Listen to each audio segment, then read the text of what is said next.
Bonjour tout le monde. Alors aujourd'hui on va parler un petit peu d'amour, enfin beaucoup même, à travers la psychanalyse et puis je vais surtout vous parler de mon expérience durant les années où je tenais un cabinet de voyance. Donc, euh, voilà. On va commencer par la phrase de Jacques Lacan. L'amour, c'est donner quelque chose à quelqu'un qui n'en veut pas et que l'on n'a pas. Alors, cette phrase, elle fout un peu le bourdon parce que elle a l'air un peu désespérante. Je dirais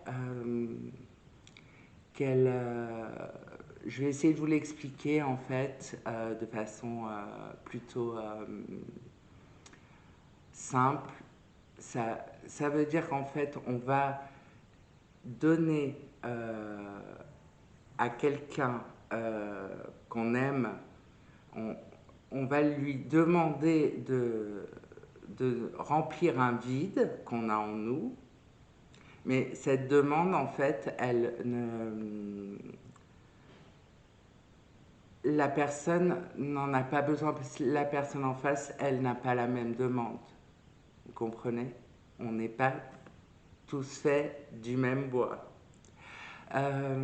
Donc, ce qui est important de retenir dans cette phrase, c'est que l'amour, c'est un fantasme.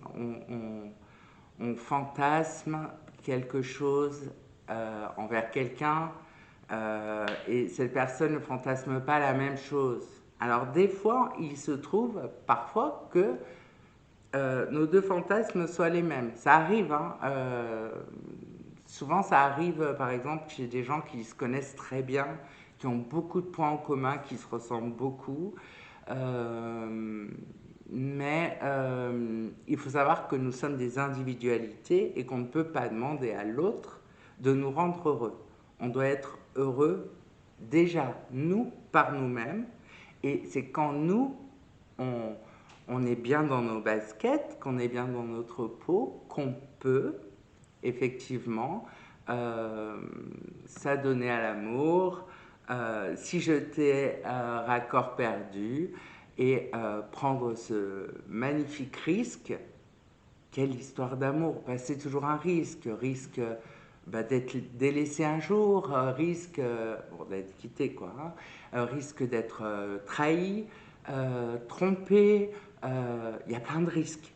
Mais il y a tellement de belles choses que bon, je pense que parmi vous, tout le monde a connu minimum euh, une histoire d'amour ou en tout cas a été amoureux de quelqu'un. Même quand c'est à sens unique. Et quand c'est à sens unique d'ailleurs, on le ressent bien. On sent bien qu'on veut donner à quelqu'un qui n'en veut pas quelque chose qu'on n'a pas. La phrase, du coup, elle prend un peu plus son sens.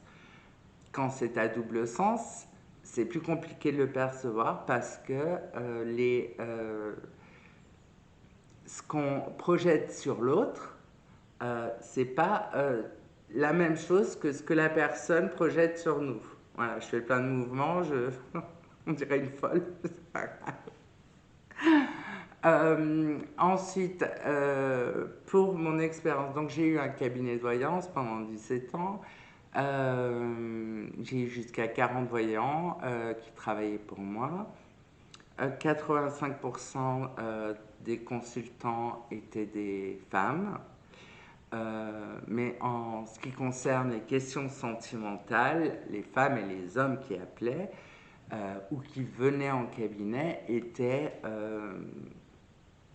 présentaient exactement les mêmes signes de tristesse. Alors, par rapport à la tristesse, je fais une petite parenthèse. Je vais vous donner je vais vous donner un conseil de lecture. C'est l'éthique de Spinoza. Alors, l'éthique de Spinoza, C'est un livre, donc Spinoza est un philosophe du XVIIe siècle. C'est un livre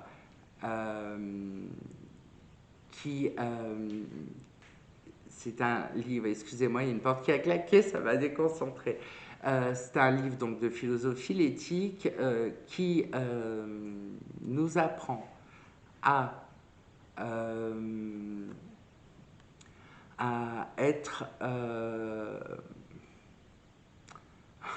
libre. Je ne sais pas, mais en tout cas, à se libérer de ce qui nous encombre chaque jour, à se libérer à,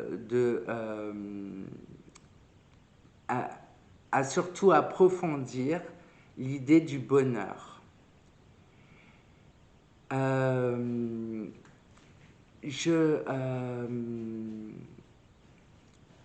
vous jure que vous ressortez de la lecture de ce livre, vous prenez les choses beaucoup plus simplement. Alors pourquoi j'ai fait le lien quand j'ai dit le mot tristesse? Parce qu'effectivement, on rencontre tous des moments de tristesse dans la vie. Ça, on ne peut pas y échapper, mais on peut travailler. C'est ce que Spinoza appelle la puissance d'agir pour arriver à quelque chose de beaucoup plus aplani, beaucoup plus, comment je dirais, quelque chose de plus,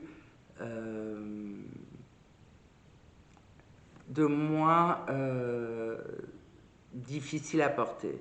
C'est-à-dire faire des bons choix, éviter les mauvais choix, savoir que les bons choix sont pas toujours les choses qui sont à la base de nos désirs, hein, parce que des fois on a des désirs qui vont nous rendre tristes au final. Et voilà, là je parle plus de l'amour, je parle en général.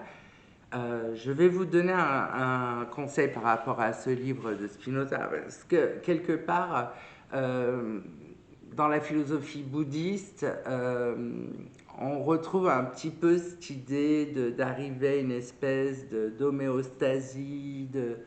Et je vais vous donner un conseil. Sur Spotify, il y a un podcast qui s'appelle Spinoza dans ma chambre. Spinoza dans ma chambre. Eh bien, je peux vous dire, formidable.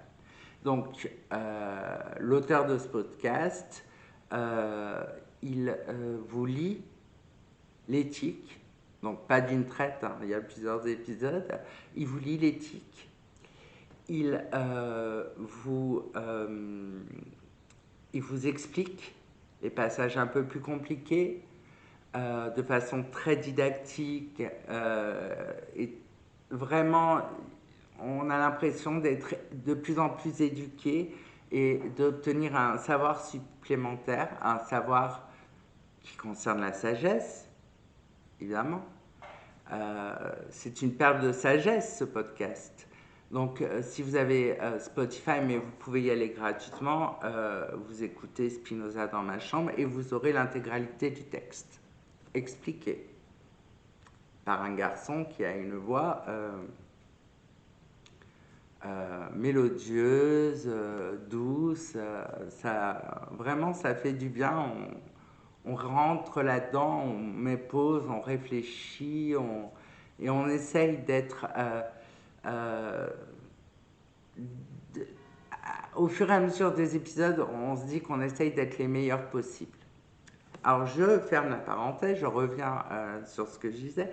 Et donc les consultants qui consultent en voyance, hommes ou femmes, quand c'est une question sentimentale, c'est compliqué. J'ai l'impression que cette tristesse avec laquelle ils arrivent, c'est souvent des histoires difficiles, ou alors, par exemple, pour une femme, le monsieur est déjà marié ou en couple, et dans les demandes qui sont formulées par les consultants, il y a le symptôme de l'attente.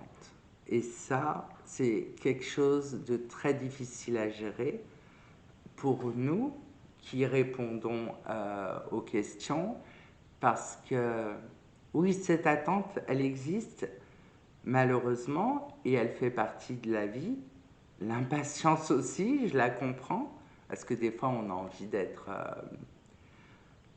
que les choses s'exaucent rapidement, surtout quand ça fait par exemple 2 ans qu'on attend un gars.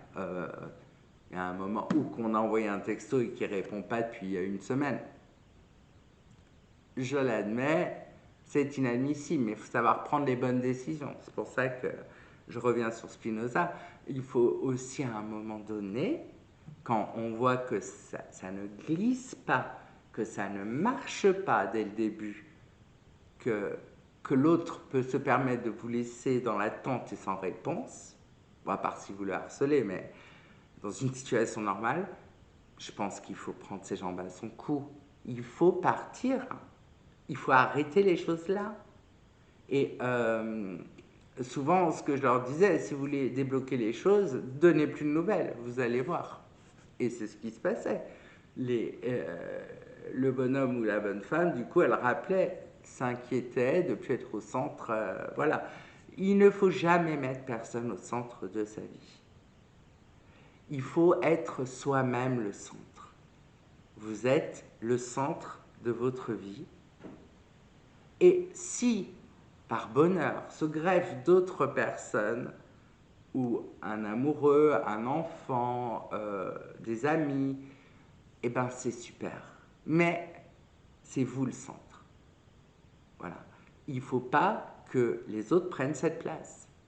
Parce que si votre amoureux ou votre amoureuse prend la place du centre de votre vie, est-ce que vous imaginez dans quelle situation de dépendance et d'emprise ça vous met? Je ne parle pas de violence, hein.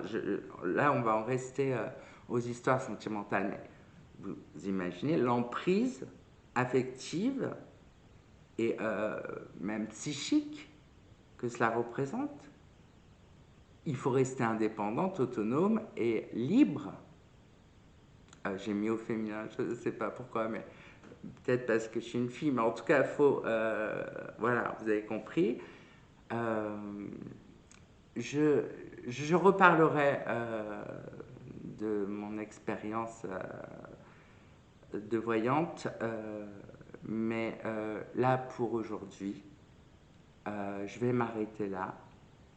Et en tout cas, je vous souhaite de passer une très bonne journée, un très bon dimanche.